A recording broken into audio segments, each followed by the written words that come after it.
Cristiano Ronaldo est en grande forme. Le Portugais a fait du sale, tu vas tout savoir, reste avec nous. Ce jeudi, Al Nassr s'est déplacé à Al Wehda et qui est venu avec le groupe? L'instinct de buteur de Cristiano Ronaldo. C'est simple, le score final de la rencontre c'est 4-0 et tonton Cricri a marqué les 4 buts. J'imagine que tu te demandes, oui mais combien sur penalty? Bon ok, 1.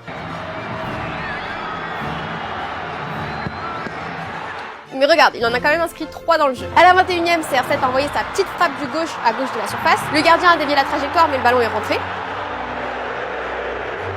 À la 40e, même but, plat du pied mais à droite de la surface et du droit.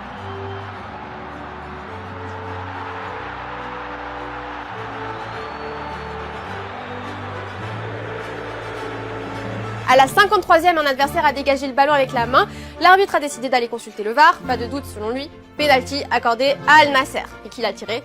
Tonton Cristiano. Le gardien a plongé du bon côté, mais la frappe de CR7 était minutieusement cadrée et assez puissante pour rentrer. À la 61e minute, le gardien a repoussé le tir de Cristiano, mais le Portugais suit bien et pousse le ballon au fond des filets.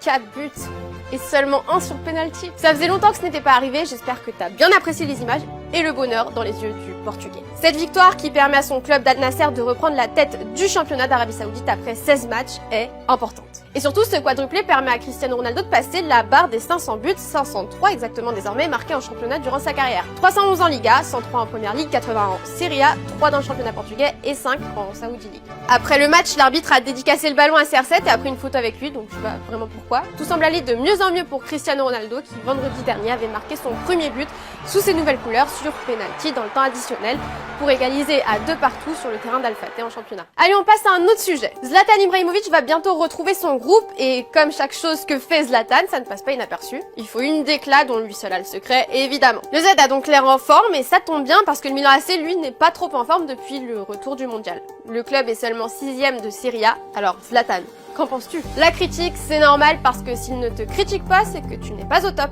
Cela fait 25 ans que je suis critiquée parce que je suis numéro 1, j'ai l'habitude. C'est comme mettre de l'huile sur le feu et quand tu joues avec le feu, tu te brûles. Est-ce que je me sens toujours comme Dieu? Bien sûr, rien ne change. Souviens-toi que le Suédois attend encore de disputer ses premières minutes en 2022-2023 avec les Rossoneri. Il avait expliqué à la fin de la saison dernière en fait qu'il avait joué blessé pendant de nombreux matchs et qu'il devait se faire opérer et récupérer. C'est fait et il ne compte pas faire de la figuration. Je ne veux pas retourner sur le terrain pour la charité. Si je vais sur le terrain, je le fais pour apporter des résultats et faire ce que j'ai toujours fait. Sinon, ce ne serait pas un défi pour moi. Je resterai à la maison et je jouerai avec mes enfants. Donc la retraite, ce n'est pas pour maintenant. À 41 ans, j'ai encore beaucoup de pages à écrire aussi parce que la qualité ne disparaît pas, le physique change, la préparation physique est différente, mais la qualité ne s'en va pas. C'est quelque chose qui reste. Donc, dans mon cas, cela ne change pas.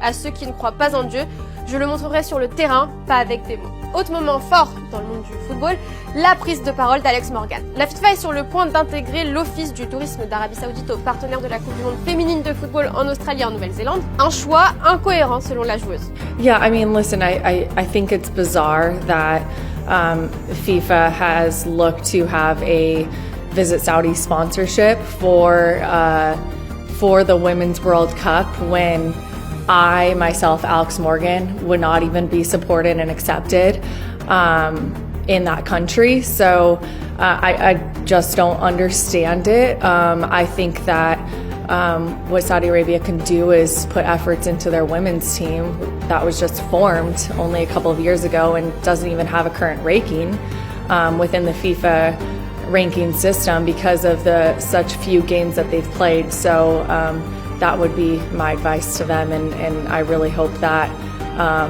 that FIFA does the right thing. I mean, pretty much everyone has spoken out against that because morally it just doesn't make sense. Es-tu d'accord avec ces propos, toi?